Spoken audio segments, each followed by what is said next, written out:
நான் வந்து கொண்டக்கடலை 1/2 கிலோ அளவுக்கு ஊற வச்சு எடுத்திருக்கேன். வெள்ளை கருப்பு 2 கொண்டக்கடலையும் ஒரே மாதிரி போட்டு ஊற வச்சுருக்கேன்.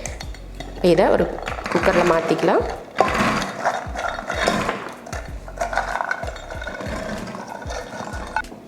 இப்போ இதில் தண்ணி ஊற்றிடலாம். நல்லா முங்குற அளவுக்கு தண்ணி ஊற்றிக்கலாம்.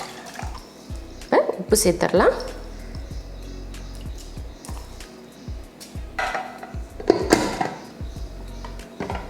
ஸ்டவ் ஆன் பண்ணி குக்கர் வச்சாச்சு. 4 விசில் விட்டு ஆஃப் பண்ணிக்கலாம். கொண்டக்கடலை வந்து நல்லா வெந்துருச்சு. நல்லா குலைவாக வெந்திருக்கு பாருங்கள். இப்போ தண்ணியை வடிச்சுக்கலாம். வடிச்சிட்டு நம்ம தாளிச்சிடலாம்.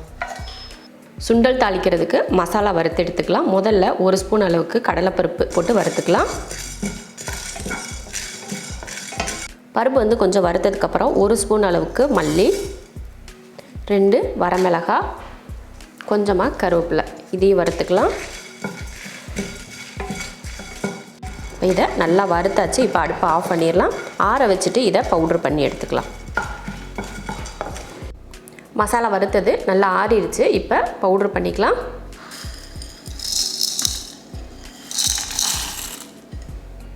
இது கூட ஒரு கைப்பிடி அளவுக்கு தேங்காய் துருவல்.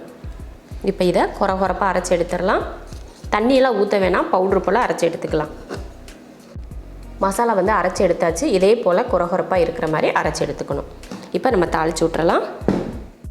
ஸ்டவ் ஆன் பண்ணி கடாயை வச்சுட்டு அதில் எண்ணெய் காஞ்சதுமே கொஞ்சம் கடுகுளுந்து, கடுகு பொரிஞ்சதுமே கொஞ்சம் கருவேப்பிலை, அடுத்து ஒரு பெரிய வெங்காயம், வரமிளகாய் 2, பச்சை மிளகாய் ஒரு 3, ரெண்டுமே சேர்த்து போட்டுக்கிட்டாச்சு. சேர்த்து இதை வதக்கிடலாம்.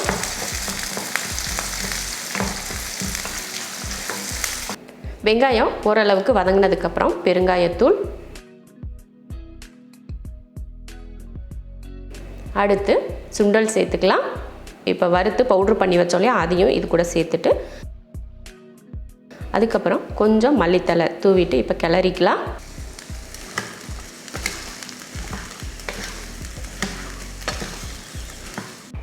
அவ்வளோதான், நல்லா கலந்தாச்சு. உப்பு பத்தலை அப்படின்னா நீங்கள் மேலே உப்பு தூவிட்டு நீங்கள் கலந்துக்கலாம். இப்போ அருமையான ஒரு சுண்டல் ரெடி ஆயிடுச்சு. ரொம்ப டேஸ்டியாக இருக்கும் இந்த மாதிரி நீங்கள் சுண்டல் பண்ணிங்கன்னா. எப்போயுமே நம்ம சுண்டல் வந்து வெறும் வெங்காயம் பச்சை மிளகாயிலையோ வரமிளகாய் போட்டு தாளித்து தான் சாப்பிடுவோம். இந்த மாதிரி நீங்கள் கொஞ்சம் மசாலா வறுத்து அதையே கலந்து நீங்கள் சாப்பிட்டிங்கன்னா ரொம்ப டேஸ்ட் ரொம்ப நல்லாயிருக்கும்.